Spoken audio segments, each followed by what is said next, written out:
Guys, my name is Sanmay Bhurke. आज मैं आपको एक ऐसे गन के बारे में बताऊंगा जिसके हम आज अनबॉक्सिंग करने वाले हैं। तो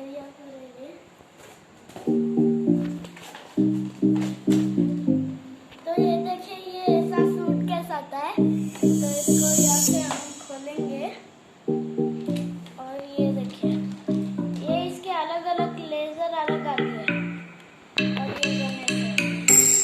तो चलिए गाइस, आज हम इसको ज्वाइन करेंगे।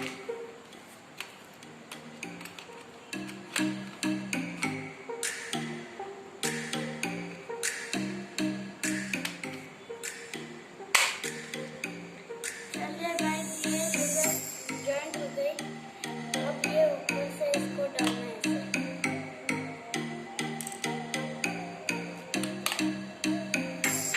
तो ये ऐसे करना है।